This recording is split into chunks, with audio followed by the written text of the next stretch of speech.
Hello everyone, good morning. అందరు ఎలాగున్నారండి? నేనండి మీ భారతిని. Welcome back to our channel smart Bharathi Siva blogs అండి. ఈ వీడియో మీకు నచ్చితే ప్లీజ్ ఒక్క లైక్ ఇవ్వండి, ఓకేనా? నా వీకెండ్ వర్క్ తోటి మీ ముందుకు వస్తున్నాను. ఈరోజు అంతర్జాతీయ మహిళా దినోత్సవ శుభాకాంక్షలు అందరికీ, మహిళలు చూసే మహిళలకి. ప్రతి వారం కాకుండా 2 వారాలకు ఒక్కసారన్నా ఇట్లా మొక్కల్లో శుభ్రం చేసుకుంటుంటాను. మొక్కల్ని పట్టించుకోకపోతే అసలు మంచిగా పూలు రావు, కాయలు ఇచ్చే చెట్లు కాయలు కాయవు, అంతే కదండి. వాటిని కలుపు మొక్కలు కానీ మనం వేసే ఎరువు కానీ నీళ్లు కానీ పిచ్చి మొక్కలకే ఎక్కువ పట్టేస్తుంది అనమాట. అందుకే దాంట్లో ఎక్కువ నేను గడ్డిని కానీ తిక్క చెట్లు ఏమైనా మొలిసింటే కూడా అవి కూడా తీసేస్తుంటాను అనమాట.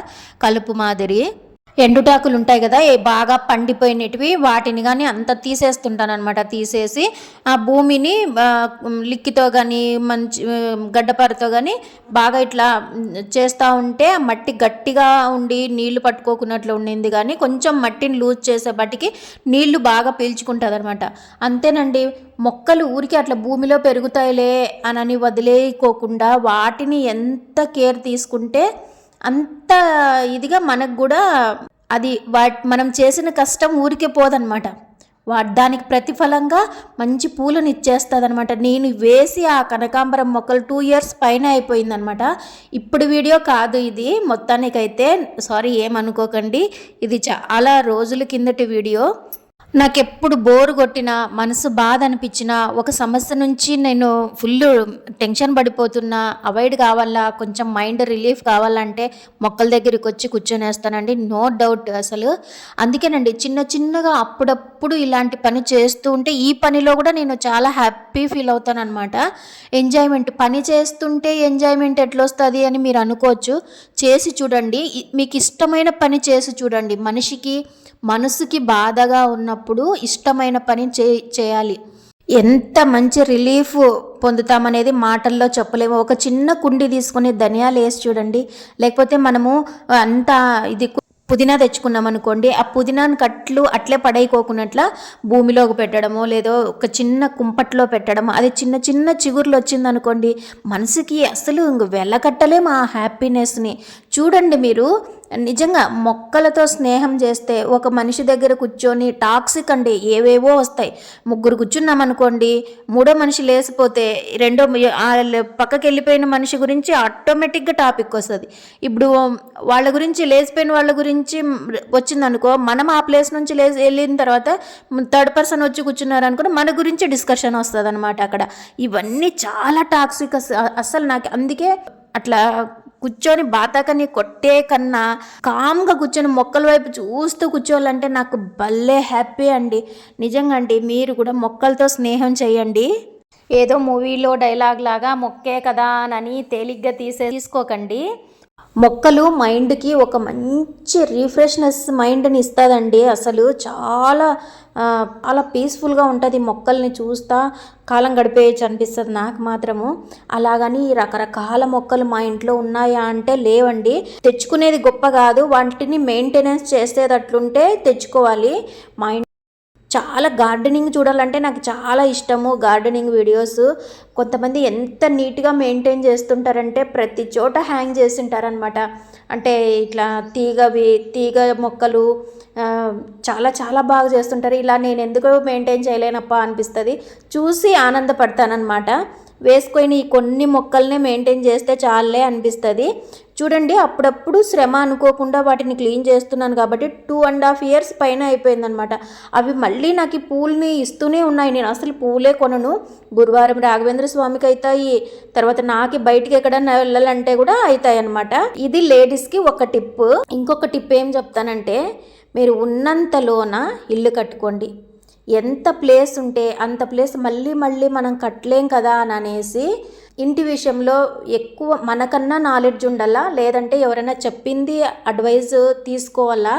కాకపోతే ఆ తీసుకున్న అడ్వైస్ కూడా రాంగ్ అయింది అని అంటే కొన్ని సంవత్సరాలకి అది ఇంకా మనం ఏం చేయలేం, దాన్ని రీప్లేస్ చేయడానికి అస్సలే కుదరదు అనమాట. ఎస్పెషలీ టౌన్లోన ఇంత పెద్దగా కట్టుకొని చాలా కంజెస్టెడ్గా కట్టుకొని రెంటెడ్ ఇవ్వాలి అని అంటే కనీసం ఒక చిన్న గదిలాగా చేసి ఇవ్వాలి. లేదంటే మేము ఎంత ప్లేస్ వేస్ట్ చేసుకున్నాం అనేది. ఇది పెద్ద హాల్ అండి. ఇది మేము చేసిన పొరపాటు ఏమంటే 2 పోర్షన్స్ కట్టుకొని చాలా పెద్ద తప్పు చేసినాం అనమాట. అంతా ఖాళీ వదిలేసుకొని ఒక చిన్న డబుల్ బెడ్రూమ్ ఇల్లు కట్టుకున్నా బాగుండు అని అనిపిస్తుంది అనమాట. మాకైతే ఆ రెంట్లు వద్దు, ఆ టార్చర్ వద్దు. వచ్చినప్పుడు బాగుంటారు, వెళ్ళేటప్పటికి ఏదో ఒక చిన్న దాంట్లో ఇష్యూ అవుతుంది. లేదా మనం ఓనర్గా దూరంగా ఉంటే ఏ గొడవలు ఉండవేమో నాకు అనిపిస్తుంది. నా ఎక్స్పీరియన్స్ మీకు చెప్తున్నాను. అద్దెకున్న వాళ్ళు ఖాళీ చేసిన తర్వాత శుభ్రం చేసుకుంటున్నాం అనమాట ఇల్లంతా. ఇప్పుడు లేడీస్ గురించి మాట్లాడదామా. కనీసం గ్రాటిట్యూడ్గా లేకోకున్నా పర్వాలేదు, ఒక చిన్న గుర్తింపు. ఇల్లు శుభ్రంగా పెట్టినప్పుడు, బాత్రూమ్లు టాయిలెట్స్ అన్నీ శుభ్రంగా కనిపించినప్పుడు, మగ్గులు బకెట్లు శుభ్రంగా కనిపించినప్పుడు, చాలా నీట్గా ఉన్నాయి, చాలా శుభ్రంగా పెట్టినావు అని చిన్న చిన్న గుర్తింపు ఎంత హ్యాపీ అనిపిస్తుంది తెలుసా.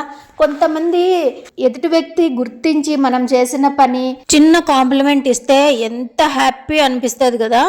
అసలు కొంతమంది ఎదురు చూస్తారండి ఆ కాంప్లిమెంట్ కోసము. ఎవరైనా లేడీసే వ్లాగ్స్ చూసేది, మగవాళ్ళు ఎవరైనా చూస్తుంటే మీకే చెప్పేది, ఫుడ్ తినేటప్పుడు అందరి కోసం తీసుకొని వచ్చి పెడతారు, కనీసం ఒక ముద్ద నోట్లో పెట్టుకుంటున్నారా లేదా అని కూడా చూడరు. నేను చాలా మంది ఇళ్లలో గమనించినాను, అందుకే చెప్తున్నాను అనమాట. కంచాలు నాకు పెట్టు అంటారనమాట. అసలు తను తింటుందా లేదా అని కూడా చూసుకోరనమాట. అది ఒకట. ఈ వర్క్ ఇంట్లో నీట్గా పెట్టినప్పుడు చిన్న కాంప్లిమెంట్ ఉండదు, ఏమీ ఉండదు. కొంతమంది అయితే ఇంకా అభిమానం అనమాట. నీ బాధ్యత, అందుకే చేసినావు, అందుకే శుభ్రంగా పెట్టినావు అని నిర్దాక్షణంగా మాట్లాడేస్తారు. అసలు ఇంక అట్లా వాళ్ళకి చేసి పెట్టాలని కూడా బుద్ధి పుట్టదనమాట. నిజమా కాదా చెప్పండి. తన జన్మ హక్క శుభ్రంగా పెట్టేది. ఇంట్లో మొత్తం చూసుకోవాల్సింది ఆడవాళ్లే. బయట తిరిగేసి వచ్చి బయట పనులు చూసుకోవడం మగవాళ్ళ బాధ్యత. ఇది ఏమన్నా రాజ్యాంగంలో రాసి ఉందా? లేదు కదా. చిన్న కాంప్లిమెంట్ ఏమన్నా ఖర్చుతో కూడుకున్న పనా? లేదు కదా. చెప్తే వాళ్ళ నోటి ముత్యాలేం రాలిపోవు కదా. అవునా కదా చెప్పండి. ఇప్పుడు ఈ మోడ్రన్గా కట్టిన ఇండ్లు ఎట్లున్నాయి తెలుసా. ఇండ్లు చుట్టూ బాత్రూమ్లే, ప్రతి బెడ్రూమ్కి బాత్రూమే, హాల్కి బాత్రూమే, కాంపౌండ్లోన బాత్రూమే. ఆ బాత్రూములు తిక్కేకే చచ్చిపోతుంది ఆ ఇంటి ఆడది. Single bathroom, single bedroom, single hall ఉన్నప్పుడు బతకలేమా అంటే బతకగలం. ఇప్పుడు అతిగా ఫెసిలిటీస్ ఎక్కువైపోయి, అతిగా తోముడు రుద్దుడు ఎక్కువైపోయి అసలు కనీసం మనం తినే టయాలన్నా కరెక్ట్ టయాలకు తింటున్నామా? ఎట్లా చూడు 11:30 అవుతుంది టిఫిన్ తినే టైంకి ఖచ్చితంగా. ఎవరు 8:30కి ఏ తల్లి తింటుందో మళ్ళీ టిఫిన్. నిజంగా చెప్పండి, మీ టిఫిన్ టైంలు ఏ టైంలో తింటున్నారో కామెంట్ చేయండి అబ్బా. ఇంకొకరిని చూసి ఇంకొకరు ఇన్స్పైర్ అన్నా అవుతారు. నాకు ఖచ్చితంగా 11:30 అవుతుంది ఖచ్చితంగా. ఒకటేసారి నేను భోజనము టిఫిన్ 2 కలిపేసి తినేసి ఇంకేమి తిన్నానమాట. ఆఫ్టర్నూన్కి స్కిప్ చేసేస్తాను. ఈ బాత్రూములు గోలేంటి అని మీరు అనుకోవచ్చు. దాన్ని క్లీన్ చేసేవాళ్ళు, మెయింటైన్ చేసే వాళ్ళకే అర్థమవుతుంది. లైట్ తీసుకునే వాళ్ళకి ఏం కాదనుకోండి, కానీ చెప్తున్నాను నిజంగా నాకు అనిపించినట్టు చెప్తున్నాను మీకు. లోపల ఇల్లు క్లీన్ చేసుకున్నాము, లోపల గార్డెన్లో అదంతా క్లీన్ చేసుకున్నాం. ఇది మళ్ళీ ఈవినింగ్ అనమాట. చిన్న టీ బ్రేక్ తీసుకొని మళ్ళీ ఈవినింగ్ స్టార్ట్ చేసేసినాము బయట గార్డెన్లోది. మేమైతే చాలా ఇష్టపడి చేసుకుంటామండి. అది ఎప్పుడైతే మాకి అది ఎక్కువ ముదిరిన కొమ్మలు అవన్నీ అవుతాయో అవన్నీ రిమూవ్ చేసేస్తామన్నమాట. లేత వస్తాయి, అవి వాడుకుంటాం మేము కిచెన్లోకి, వంటలకి. ఇట్లా ఎంతమంది ఉన్నారు. కనీసం మన మీద మనం టైం స్పెండ్ చేసుకునేది కూడా ఉండదు. వాళ్ళు మంచిగా తెల్లని బట్టలు వేసుకొని శుభ్రంగా మరకలు లేని బట్టలు వేసుకుంటే మనం హ్యాపీగా ఫీల్ అవుతాం. పిల్లల స్కూల్ యూనిఫామ్ చినుక్కొట్టుకొని వస్తారంటే ఎట్లా చింపుకొని వస్తారంటే అంత ఇదిగా చింపుకొని వస్తారు. మన పిల్లలే కాదు, చాలా మంది పిల్లలు ఇట్లే ఉన్నారు. బయట పేరెంట్స్కి చెడ్డ పేరు వస్తుంది తెలుసా. ఎస్పెషలీ స్కూల్కి పంపించే మదర్స్ ఉంటే పిల్లల్ని బాగా అర్థమవుతుంది అనమాట ఈ బాధ అనేది. వేసిన బటన్స్, లేకపోతే ఉక్స్, లేకపోతే కాజాలు, ఏవైనా చిన్న చిన్నవి జోబులు వారానికి సరిపడా వారం రోజులు నీట్గా కుట్టి అన్నీ చేస్తుంటాం అనుకోండి, మళ్ళీ నెక్స్ట్ వీక్కి మళ్ళీ అవి రెడీగా ఉంటాయన్నమాట. చిన్న చిన్న చిరువులే. ఇది నిజంగా చాలామంది ఫేస్ చేస్తున్నారు. అట్లే పోతే ఏమనుకుంటారా స్కూల్లోన అంటే, మాకన్నా ఇంకా దరిద్రంగా వస్తారులే మా పిల్లలు అంటే, ఆ పిల్లలతో ఎందుకు కంపేర్ చేసుకోవాలి మీరు? చిన్న కొట్టుకోవద్దండి అంటే ఆటలాడొద్దా మరి అని అడుగుతారనమాట. ఇట్లుంటుంది పిల్లలు అంటే తల ప్రాణం తోపుకొస్తుంది ఇప్పుడు పిల్లలతో మాట్లాడాలంటే కూడా. నిజమా కాదా చెప్పండి? ఒక విషయము ఇప్పుడు మా నాన్న చెప్పిన మాట గుర్తొస్తుంది. 10 మంది పిల్లలు ఉన్నారు, మళ్ళీ ఎట్లా మెయింటైన్ చేస్తున్నావు, ఎట్లా మా వండి వార్చల్లా మీరు ఏం చేస్తున్నావమ్మా అంటే పని చేసుకుంటున్నానంటే మాత్రం ఇలా అంటారనమాట. వాళ్ళకి జోకింగ్గా ఉండొచ్చేమో కానీ నాకు మాత్రం భలే చాలా బాధ అనిపిస్తుంది అనమాట. ఎందుకంటే ఎప్పుడైతే ఇండ్లు హెల్తీగా ఉంది అని అంటే ఆ ఇంటి ఆడ మనిషి ఎప్పుడైతే ఇమ్యూనిటీ పవర్ కానీ బాగా పవర్ఫుల్గా ఏదైనా కానీ వచ్చినా ఎదుర్కొనే శక్తి ఉండే బాడీ అయితే దేన్నైనా కూడా ఒక పని ఏమి పాటేమి ఇంట్లో ఉన్న వాళ్ళు ప్రతి ఒక్కరిని బాగా చూసుకోగలదు. ఒక పని చేస్తేనే అలసిపోతున్నాం అన్నమాట. ఇప్పుడు ఎందువల్ల అనేది నాకే అర్థం కావటం లేదు. నా బాడీని చూస్తే నాకే అసహ్యం వేస్తుంది. ఎందుకు ఇంత నిస్సత్తువైన శరీరాన్ని ఇచ్చినావు భగవంతుడా అని అనిపిస్తుంది అనమాట. ఆగి ఆగి ఆగి ఆగి పని చేసుకోవాల్సి వస్తుంది అనమాట. ఒక టబ్బు నిండా బట్టలు వేసుకొని పైకి ఎక్కితే కాసేపు ఆగల, అవన్నీ ఆరేసి వచ్చినాం అనుకోండి ఎండకి తట్టుకోలేమే. అసలు ఆ ఎండ కుందొచ్చేదలకి కళ్ళు తిరిగిపోతాయి. వంగి కొన్ని పనులు చేసి ఇప్పుడైతే సొంతంగా బట్టలు ఉతుక్కునేదాన్ని, అన్ని పనులు నేనే చేసుకునేదాన్ని. పిల్లల్ని స్కూల్కి పోయి క్యారియర్లు ఇచ్చేసి వచ్చి మళ్ళీ ఇంట్లోన పనులు చేసుకునే వాళ్ళము.